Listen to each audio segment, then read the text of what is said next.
this work? You can hear me. Thanks for that. I'm almost embarrassed to come up here now after that, and such a humbled presentation as well, and also coming after the speakers. I'm so inspired to get out of the office and listen to everyone here today. I did have a little video to show, but I'll speak instead. So, as per usual, I usually start my presentations with Wadamuli Mwa. That's saying hello in my language, is Birri. I am too a visitor to this country, and I'd like to acknowledge the traditional custodians whose land we are meeting for this fast break. As was mentioned, I grew up in central northern Queensland on a reserve outside a mission where my mother was raised, and my grandmother was taken to a place called Warrabinda and Palm Island. When I was growing up on the reserve, you know, I grew up with so much love, going out bush, going out country, and then I'd go to school. And, you know, I'd go to school and I'd get all sorts of words passed at me. And it was really quite interesting as a young child, because what I was learning at school was not what I was learning at home, and that was always really challenging. And as per many 80s kids, a lot of my connection with the rest of the world, especially growing up in the bush in Queensland, was the television. And one of the other challenges for me growing up is I never saw me on TV. And, you know, I can look like a lot of other Australians, but me, as in what I was growing up with, was not on the television. And until one day I saw this beautiful black woman, her name's Rubina Colby, and she was reading the news for Win TV, or RTQ7 at the time.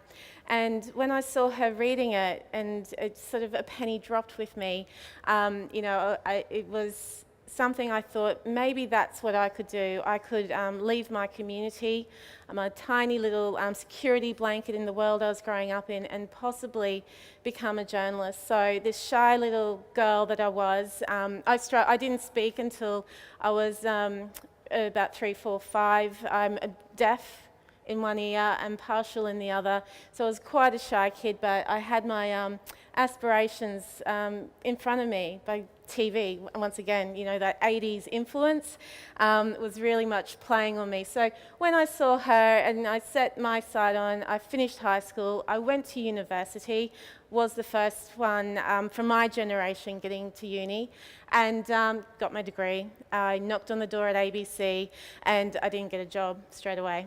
I kept knocking on the door, was really persistent, which I know, I guess for those that knew me as a kid, is a surprise, because I was really quite shy. But something in me just really, you know, drove me. And I think it was because of my mum, of my nana, and always aware of what they went through. And you know, they never said it. It was very much around, and you know, it wasn't a preach. It wasn't, you know, this is what happened to us. You sort of knew growing up, and I always had that idea. I need more people to know what's going on.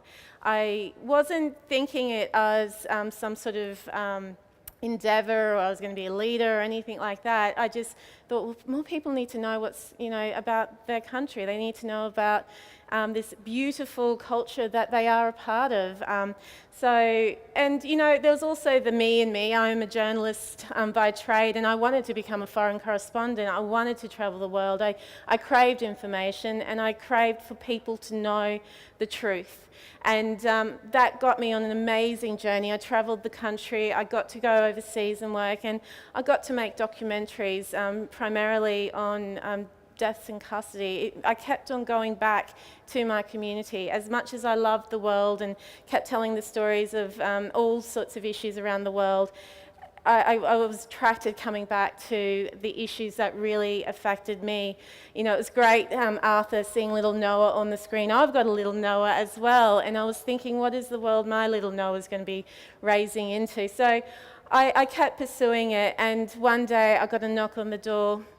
by the way, I did go to ABC eventually. That, being annoying journalists, they finally let me in. But in 2007, I got a knock to go in and be a part of this new television network called NITV. At that stage, so it was about 2006, where a lot of Indigenous people around the country had been lobbying and really working hard. We had been fighting, I guess, since the turn of the last century, when we knew that media would be a place where we could really make a difference to Australians. So, back in the day of mourning, back in about the late 1920s, our communities went and hit the streets, and they knew they needed to do more than just hit the streets. They needed to infiltrate the media. So several decades later, changes within policies in Australia, there was a sale of Telstra. So through that moment in time, the community jumped on what was approximately about $45 million to form National Indigenous Television Limited, company limited by guarantee. So we pushed, and that channel switched on actually in the Powerhouse Museum in 2007. And with that, it was, I guess, the start of a dream and aspiration of hope. The challenge for that at that time was about $12 million a year to run a channel, to launch a channel, to change the minds of every Australian. It was really hard. To give you some context, 12 to 15 million is what one series of, say, Underbelly costs. So for us to run and create and commission a channel to really make a difference was bloody hard, almost near impossible, but we tried and we kept going, and we really needed to get into every Australian home. So we had a government say, here's your channel, go for it, but then we didn't have access into Australian homes.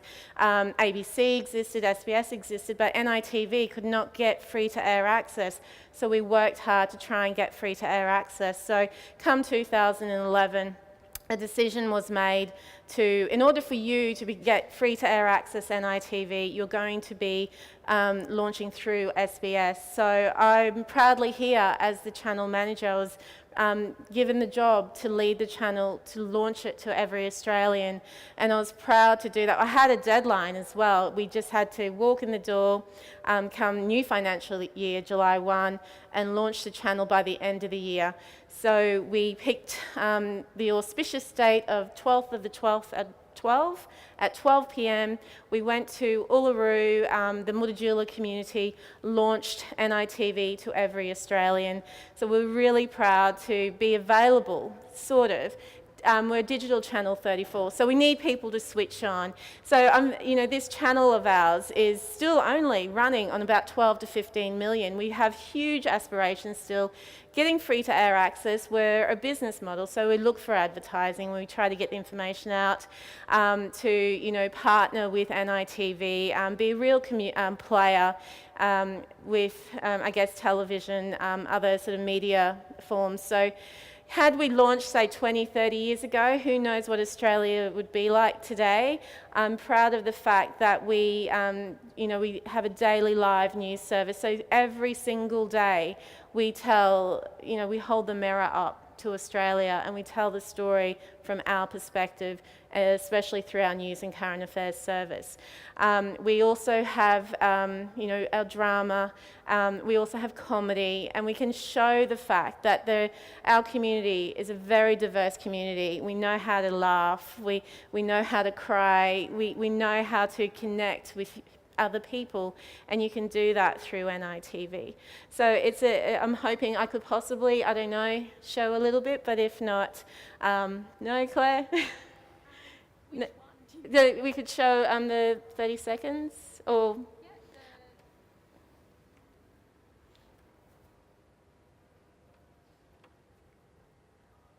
Just to finish off with, because I'm mindful of the time, and my staff know I can keep talking and talking. I'm so passionate about this place, this space that we're in. And I guess to tie it into the theme, no longer do Australians have an excuse that they don't know or they haven't met an Australian. So, 6 in 10 Australians actually don't know an Aboriginal Torres Strait Islander person, and I guess with having an Indigenous channel, we're a step closer for you to understand us, get to know us, be a part of our family, be a part of our community. This month on NITV, we basically encapsulated what Just Us was, the beauty of us having our own channel. We controlled the voice, we controlled the images, and we were able to show every Australian the issues that are yet to be spoken about really in everyday Australian homes, in the lounge rooms, at the breakfast table. No longer today is there an excuse. You know, you can lift the veil off your eyes and really understand 24 hours, 7 days a week. You can be a part of an Indigenous story, your Australian story. And here's Justice.